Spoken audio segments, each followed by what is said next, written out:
Olá! Nesta nossa análise de hoje, a gente vai mergulhar de cabeça num tema que, olha, muda completamente o jeito que a gente enxerga a história e o nosso dia a dia.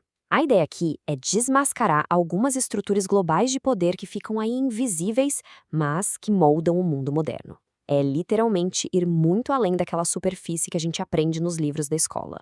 Para começar nossa conversa, vale a pena fazer uma reflexão rápida. Será que o colonialismo realmente acabou quando as colônias ganharam a independência política? Bom, a independência em si é como se fosse só a ponta de um iceberg gigantesco. É aquela parte visível, sabe? A troca de bandeiras, a formação de novos governos.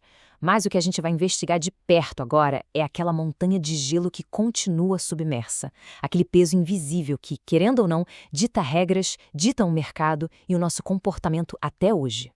E para a gente organizar bem as ideias, o nosso roteiro está dividido em 4 partes super diretas. Primeiro, colonialismo versus colonialidade. Segundo, modernidade e colonialidade. Terceiro, as dimensões de poder, saber e ser. E para fechar a discussão, a perspectiva decolonial. Então vamos direto para a primeira sessão: colonialismo versus colonialidade, uma verdadeira mudança de paradigma. É absolutamente crucial separar essas duas coisas, porque elas não são a mesma história. O colonialismo, segundo o sociólogo peruano Aníbal Quijano, é aquela dominação política e econômica clássica, ou seja, uma nação invadindo fisicamente o território de outra e explorando tudo.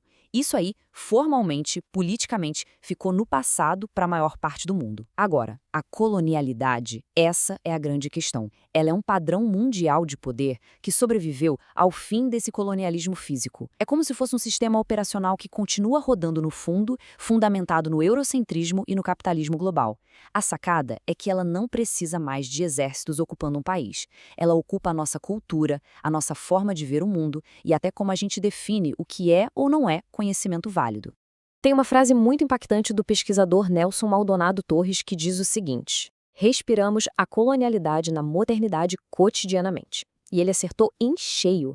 A colonialidade não é história antiga de museu. Ela está super viva nos critérios do que a gente considera um bom trabalho, na cultura pop, no famoso senso comum e até nas nossas aspirações pessoais. É literalmente como o ar. A gente não vê, mas está sempre ali, moldando as interações e definindo o que tem valor hoje em dia. Isso nos leva direto à seção 2, modernidade e colonialidade, a dupla inseparável. Presta atenção nessa barra dividindo a palavra modernidade da palavra colonialidade. Ela definitivamente não está aí de enfeite. Pesquisadores dessa área defendem uma ideia bem radical. A gente simplesmente não pode mais falar de modernidade de forma isolada. Por quê?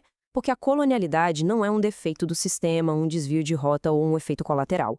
Ela é o próprio motor do negócio. Ou melhor, não existe modernidade sem colonialidade.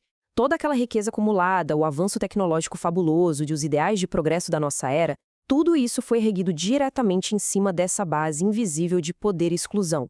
Trazendo isso para a economia, o Aníbal Quijano analisa o nosso capitalismo atual como um sistema que foi construído, desde a base, na ideia de raça. Funciona mais ou menos assim.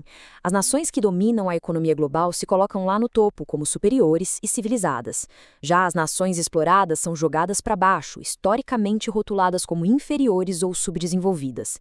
E olha, isso não é só uma diferença de saldo bancário, é uma divisão muito profunda, baseada nessa construção histórica de raça que serve para justificar, com a maior naturalidade, por que alguns poucos países continuam mandando e desmandando nas regras do mercado global. Vamos avançar para a seção 3, poder, saber e ser. Vamos destrinchar essas 3 dimensões da colonialidade. A primeira dimensão é a colonialidade do poder. Pensa nela como uma atualização de software daquele antigo sistema colonial, só que agora super camuflado dentro do capitalismo global contemporâneo. E o pilar central que sustenta isso tudo continua sendo a questão racial. É justamente por causa dessa hierarquia inventada lá atrás que a exploração econômica e a dominação política continuam funcionando perfeitamente hoje.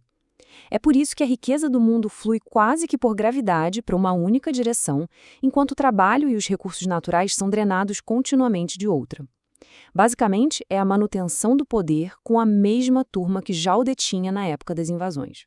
A segunda dimensão, a colonialidade do saber, é muito sutil, mas faz um estrago gigantesco. Sabe aquela ideia de que a ciência moderna ocidental é a única forma válida e universal de conhecimento? Pois é, Isso não aconteceu por acaso. Foi um projeto super metódico e intencional de silenciamento e apagamento de toda a ciência, a filosofia e os saberes de várias outras culturas. O eurocentrismo dita as regras do jogo. Ele define o que vai cair na prova da escola, o que merece ser publicado em revistas científicas, sempre desvalorizando tudo que vem de fora dessa bolha.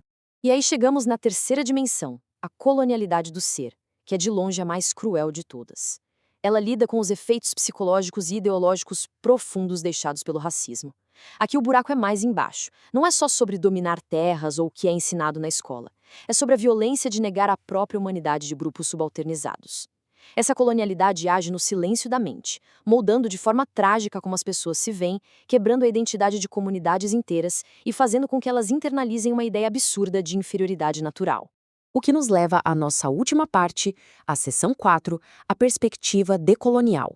A resistência acontecendo na realidade.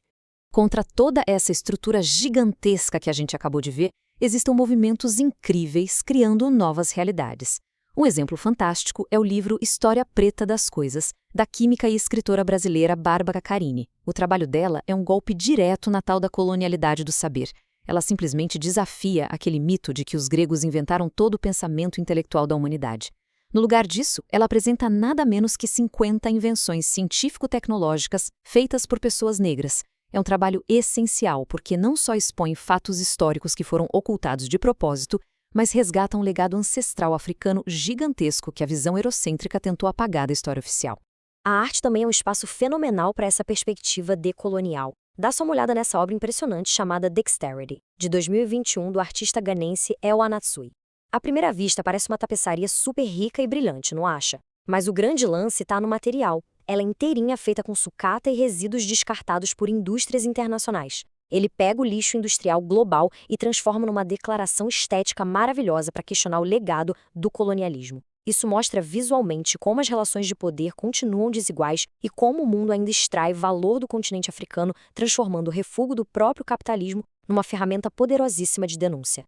E a gente também vê essa perspectiva tomando conta do espaço público, como nesse registro de 2021 em Barranquilha, na Colômbia, onde manifestantes derrubaram uma estátua do Cristóvão Colombo. Olha, segundo os teóricos decoloniais, a gente precisa enxergar eventos como esse muito além da superfície. Monumentos não são só pedaços de bronze e pedra, eles são a memória coletiva de uma sociedade.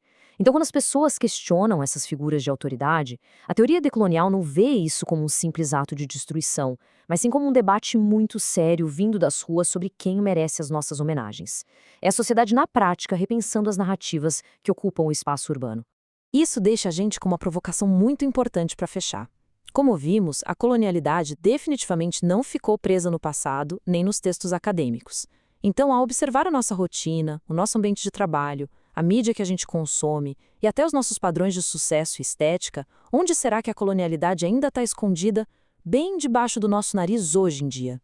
Perceber e admitir essa engrenagem invisível é o primeiríssimo passo não só para entender nossa história de verdade, mas para começar a imaginar e construir um mundo que seja genuinamente decolonial. Valeu pela companhia nessa análise e até a próxima!